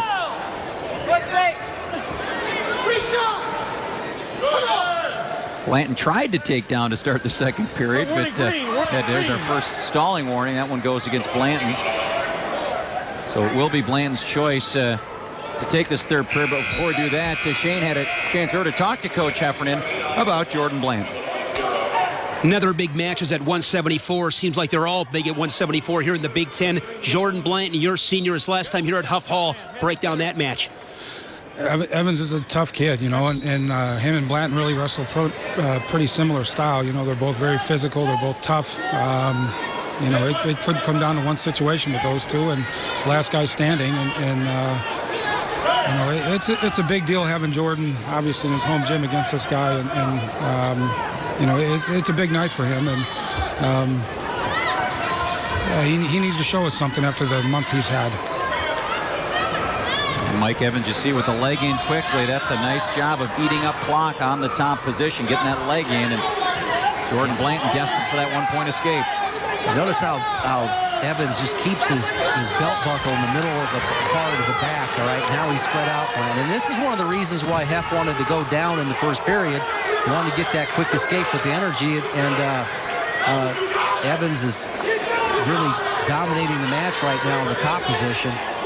And why he does it is because he's able to go ahead and keep his body right there now is on the top part of, actually the lower part of the back right there. But what Blanton hasn't seemed to be able to do very well, now he's getting spread out, is be able to go ahead and push those legs away to try to create some hip separation. And we've hit the minute threshold, so how big a call now. You hate to harp on it, but you go back to that second period. How different could this match have been or be right now? Blanton had done what the coaches said and gone down to start that second period. Now you have Evans with a 1-0 lead and riding times from escape now is not good enough if you're Jordan Blanton. Yeah, there's a lot of evidence that it would look a lot like it is right now with Blanton in the down position if he chose down, because Evans has been pretty solid.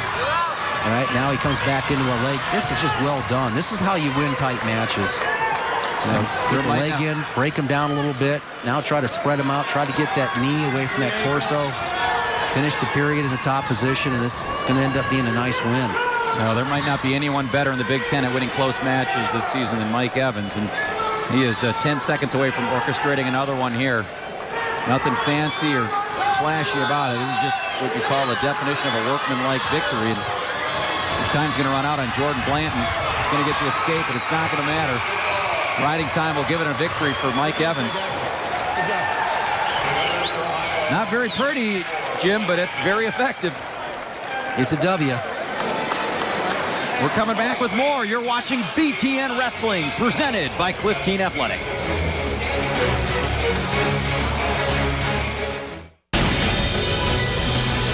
BTN Wrestling is brought to you by J. Robinson Intensive Camps. The change is forever.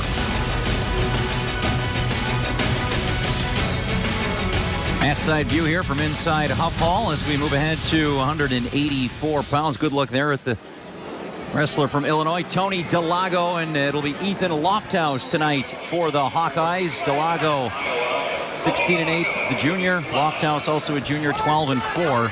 And it is quickly Lofthouse in on that head inside single. And Dallago's trying to go for the big move. He's got an opportunity to go ahead and scramble. If he can put a little weight on his right ankle there, he'll battle.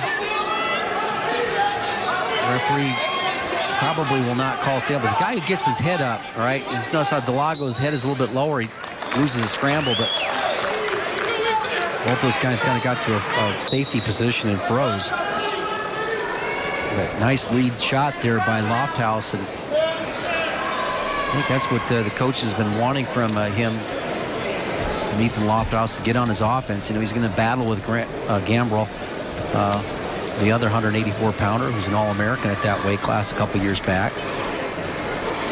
Lofthouse up from 174 pounds.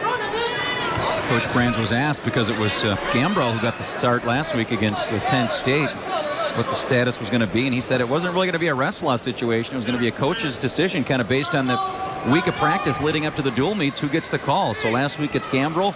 This week it appears to be Lofthouse as he's in there at 184 pounds, taking on the 20th ranked Dallago. Yeah, sometimes, there's three ways that can happen. Sometimes you just evaluate what happens in competition. Sometimes it's, the head-to-head matchup between the two athletes, and other times it's just what the coach's instinct and feel is about, the preparation that the athletes are going through and a feel for who might be able to go ahead and represent the program better. It's up to the coach to be able to go ahead and make those decisions. It happens in every sport. In wrestling, we kind of think automatically it's going to be the wrestle-off situation, but I've seen way too many times where sometimes the imprinting happens early, but the younger athlete might be able to go ahead and represent better. And I'm not saying that that's the case with this, but I'm just saying it happens out there in the sport where coaches make that decision. And Lofthouse in the shot. This looks like a little bit better finish position for him. If he can step over that leg, he'll get 2. And the official signals it there. And now Dallago in a tough position there, not being able to go ahead and get the reversal.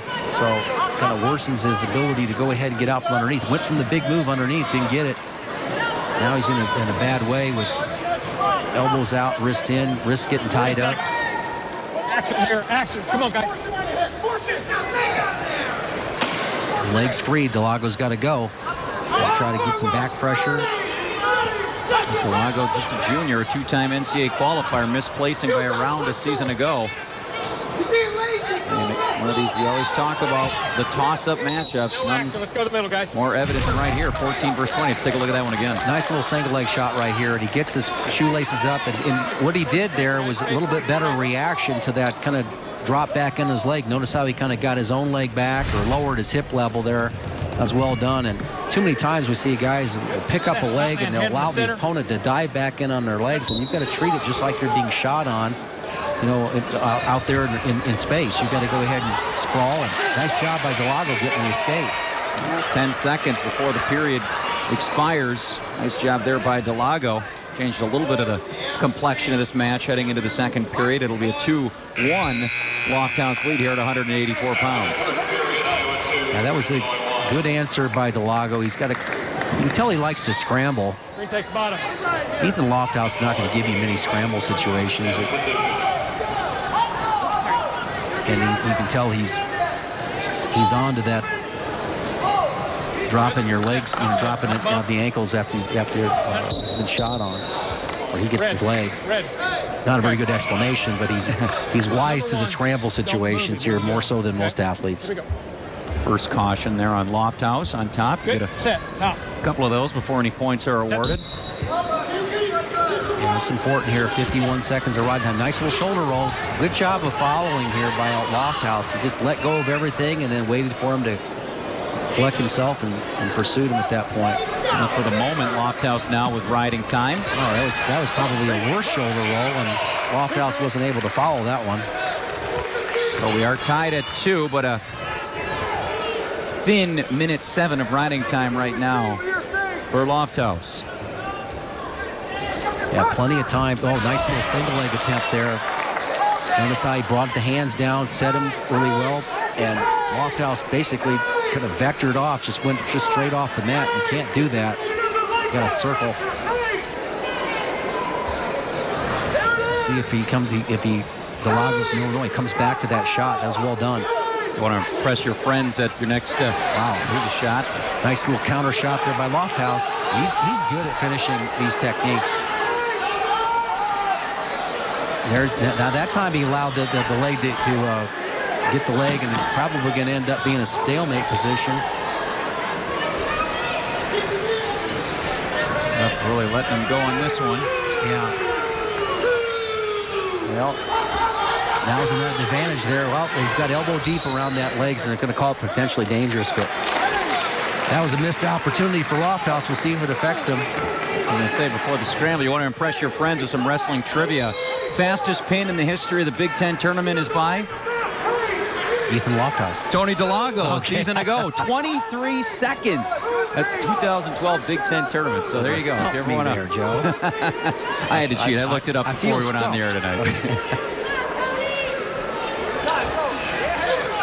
ear-to-ear action. Nice little low shot right there. Now this is a better opportunity. See how he keeps his hips low? That could be...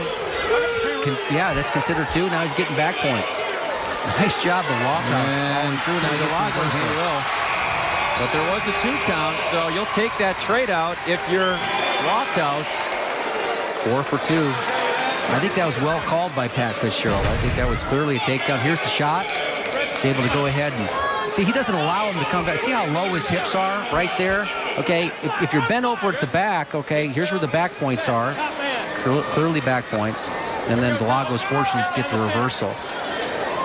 But you can't roll through on a guy when a guy drops his hips like that. So 6-4 is the correct score. Riding time still in Lofthouse advantage. Dallago, you got to hang on here for a few more seconds and wipe that off the board. And he has done that. Yeah, so that's mission accomplished there at that point. But you now don't you want to give up a reversal. Yeah. So this is a... They'll give up back points. And there is a 2-point reversal for Lofthouse. Yeah, riding time is the least of Tony Dallago's problems right now. He's got to find a way to get an escape or reversal or back points, big move situation now. A minute 15 to go in this one, a match that Ethen Lofthouse is on the verge of breaking open here. This would really put the dual meet out of reach if Iowa and Lofthouse hang on to the victory here at 184. Yeah, what we're trying to do is collect yourself, give yourself an opportunity to go ahead and get an escape. We've seen where he's been able to do that with the nice little shoulder rolls. That's how he's able to get out from underneath last time. You know he's capable of getting reversals, but just making things too hard on himself by not holding position, keeping the left wrist underneath you.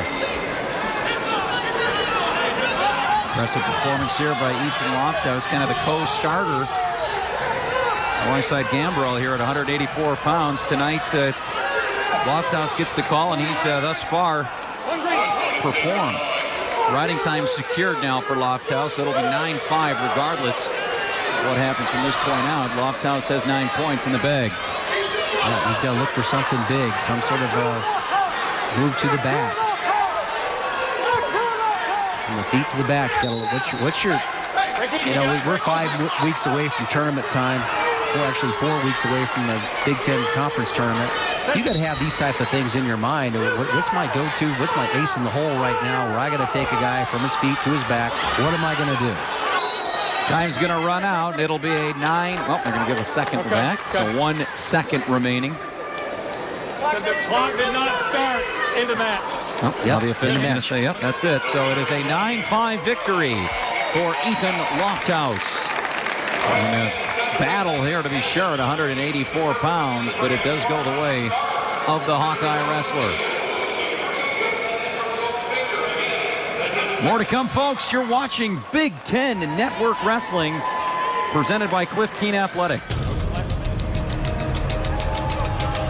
And stay tuned next for a special episode of The Journey, Big Ten Basketball 2013. That's tonight after wrestling, presented by Chase Freedom.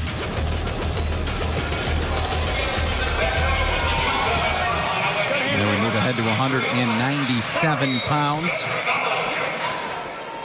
And this is Illinois' mystery man to me, Mario Gonzalez. I mean, 9-5 record, returning Big Ten champion, and junior. You know, he just had we've seen him last year, particularly at that tournament time, really kind of pick up the pace. He's going against Nathan Burak. He's the freshman who just kind of does a good job of fighting and staying in matches. And Burak is a 19th ranked rating so far this year, but I was impressed with him at Penn State. I mean, I thought the way he'd wrestled at Minnesota, that Quentin Wright, the returning national champion at 84, moving up to 97 this year, was going to light him up, you know, and that just didn't happen. And you can tell he's open and receptive to coaching, because he spent a lot of time on a 2-on-1, you know, kind of took almost a climbing rope type approach to going ahead and staying away from Wright's big moves. So this match, I think, is a potential real confidence builder for Burak, and it's a must-win for Gonzalez. Absolutely. Burak, familiar name to Division I wrestling fans. Brother Gabe wrestled from Northern Colorado. Micah Penn Quakers, so probably have a lot to talk about when the season's over. So you're right, Gonzalez. Gotta know, been an talk about up and down. When he's good, there's nobody better, but he's also struggled at times. Been ranked deep in the top 10, but coming in now 15, and there's no signal yet. He's seen with that whizzer hanging on tight is Gonzalez. Yeah, he's got the right arm, that whizzer in right there that's going to end up keeping Burak potentially from scoring, but Burak can improve this position by going ahead and try to reach that far ankle. If he can get to that far ankle over there, he's got a chance to go ahead and score. He's trying to move that arm back down, but you're going to do that all the while you're trying to go ahead and raise your position up. Now he's able to step up, and he comes all the way across. Wow, great hit. That doesn't happen, all right? That doesn't happen very often. The guy was able to step out of that. That's something you don't teach. That's pretty special hip control there by especially a big guy, a 197 punter. You expect to see that out of Jesse Delgado, not a Mario Gonzalez. Let's take a look at this position right here. He can, get up there and he comes back up and you just don't do this. Wow. Right? Don't try that at home, all right? It's like when you don't reach back and then you reach back and it works. I mean, those are kind of positions that just you shouldn't be in as a wrestler and get success out of. Now Gonzalez is in on the shot there. He's able to go ahead. You see how he's elbow deep around that ankle? That's what you want to do. He's trying to go ahead and check athletic ability of Burak. Attacks the far leg and gets the 2. So huge swing in the match there. The defense by Gonzalez. And you mentioned it too, Joe. I mean, he can do things that are pretty special out there. 97-pounder. You don't see a lot of 97-pounders do what he just did there. But defensively, and then jump right back into the shot and head in the center. Take a 2-0 lead. And these are the things, okay, he's able to drop back in on the low shot there. Has a good hang on here, and he does that. His wife, Alieska Gonzalez, Mario's wife. A special moment here for a big dual meet for the Illini and the Hawkeyes. Your wife's on TV at home. You got to win, right, Jim? Isn't that written somewhere in a wrestling rule book? Yeah. It's like a nice young lady, and so he's a happy guy. Look at him. He bumped up a weight class last year. I mean, you go from 84 to 97 to win that Big Ten tournament. I mean, that run he had was pretty darn special last March. Yeah, I think the thing with him is he just, and not talking to the Illinois coach, just speculating from what you're watching here, is that he's got all the tools to be able to go ahead and put this together and have a good tournament season. And this whole season is a process to get you to that point. So plays 5th at the Midlands Championships, tournament that Illinois won without a champion. Very unusual path to the title for the Illini, but they got the job done. They hoisted the trophy at the Midlands. Held off Virginia Tech and a couple others who are right there. But yeah, the 97-pound weight class at the Midlands was pretty tough this year. So he's seen some good competition. Hasn't probably been where he'd want to be with that. But so what he does offer is, I think the one thing about Gonzalez is that when he has ties that he can be offensive on, sometimes he didn't pull the trigger. So I think that you hear Coach Heffernan in the background, got to have another takedown. He's trying to send the message to his athlete there is that you got to go right now. Look for your best tie and your best shot. Minute to go, midway point of the second period. Mario Gonzalez, after that beautiful hip heist from his feet to get the takedown in the first period, gets to escape here in the second period. There's a 3-0 lead. See, those are half shots. I mean, he's got the tie he wants. He's just going to lowers his level again, peeks at it, but doesn't commit to it.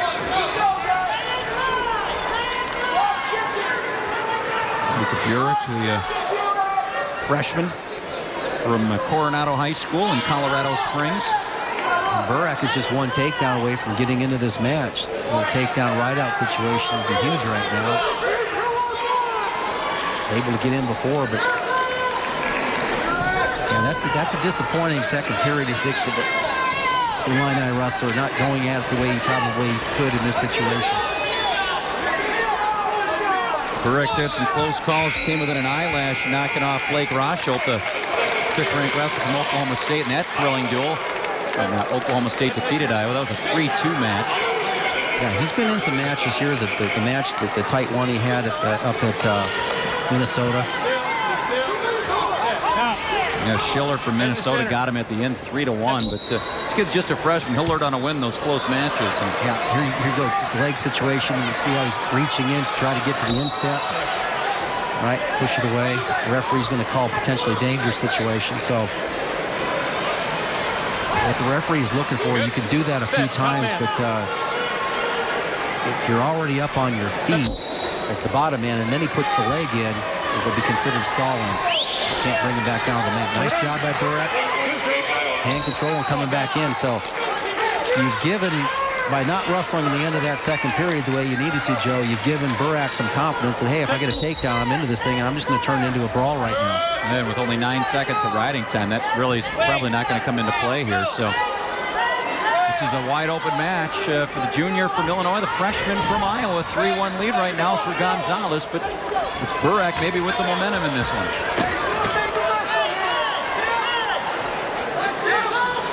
Still plenty of time to get a stall warning. You need a takedown though if you're Burak, just to, you can push him all over the place nowadays in college wrestling and not get the points for that. So he's going to come up with something offensive. Gonzalez just doesn't seem to be game to go ahead and look for any offense right now. Well, we saw that great scramble by Gonzalez in the first period, showing some athleticism for a big guy. But this is where bringing the pressure. Yeah, but this is where he could surprise me at any moment here with a takedown. But this is where he just shuts it down, and there's just no need for that. And even with 40 seconds left, you go out there, you get taken down, you pop up and get an escape, you win. Right. And now we're going to get a stalling warning on Gonzalez. So now a takedown might not be enough. You got to be careful here, Gonzalez, because with 30 seconds, he could easily get hit again. So there's times here for Mario Gonzalez as he's now in on that low single. Yeah, I think Burak lost his. If he hooks that leg, he just doesn't have the awareness yet. He'll step over with that right leg. That's going to be a takedown. If he steps over the leg right there and gets a little bit better position, now Gonzalez improved his position. This is a much closer match than it needed to be for the returning Big Ten champion. Does get the victory, and wife looking on, Aleska with a few anxious moments, but it works out as Mario Gonzalez, the defending Big Ten champ, does pull out a 3-1 victory here at 197 pounds. You are watching BTN Wrestling, presented by Cliff Keen Athletic.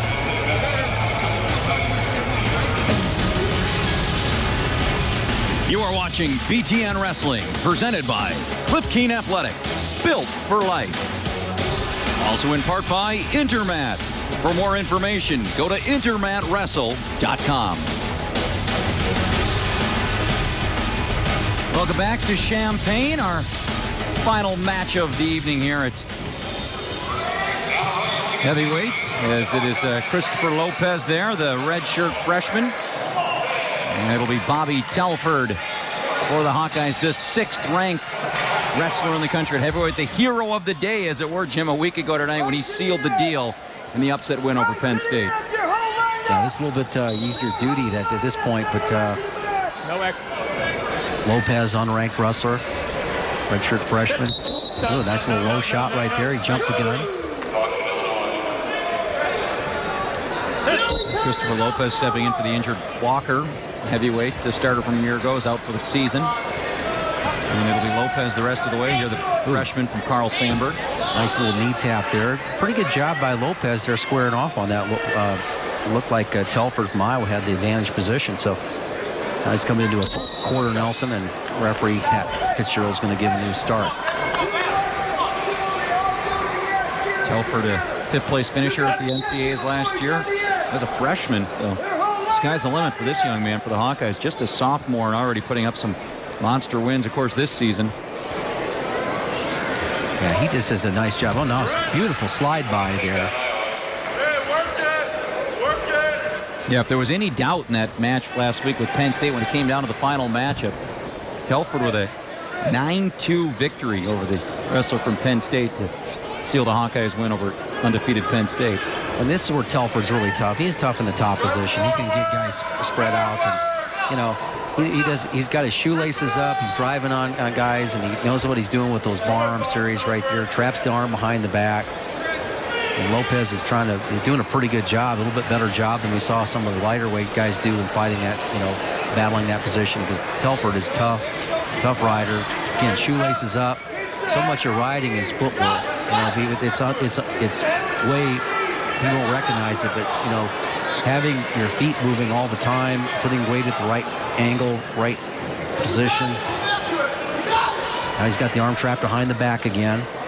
Scoops that leg. He's looking to bar arm that near arm. Doesn't have a lot of real estate to work with here, but if he can go ahead and work around the head and get back into the center of the mat, this would be golden.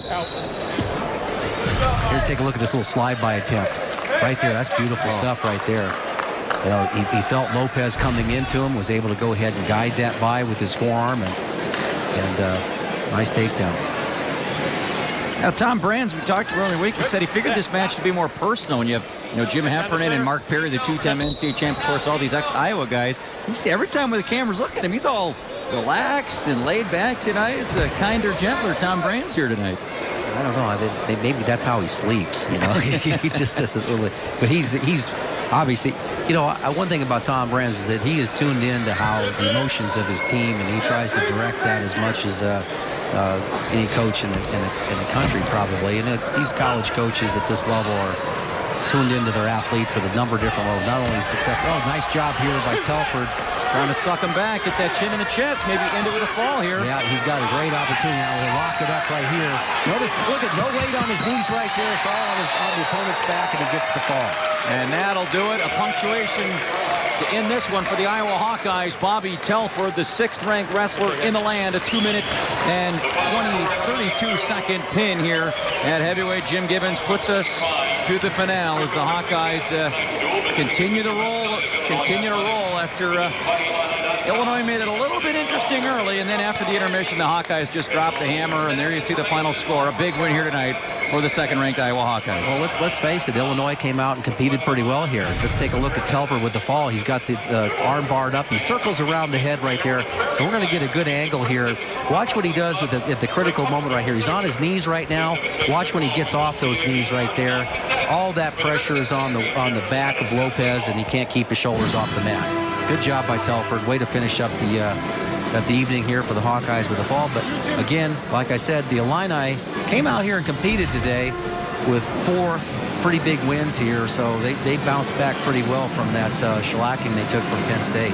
And a team that's been shorthanded all season long. Thank you. Good effort tonight by the Illini. Let's get our Cliff Keen outstanding wrestler tonight, Jim Gibbons. No surprise on this one. Well, when you beat a 2-time NCAA champion here and you beat him soundly, he's put up 9 points on him, get a couple takedowns here, and this big move here for reversal and near fall here, you've got to be the Cliff Keen outstanding wrestler of the night. I think Cliff wouldn't have had it any other way as a Jesse Delgado making a statement come tournament time as he knocks off in dominating fashion the #1 ranked wrestler in the country. Jim? Well, I'll tell you what, the Illini fought pretty hard. They won 4 matches. They put 6-4 on the split, but the bonus points, again, all Iowa. Tony Ramos helped in that matter again, and a nice check-the-box wins for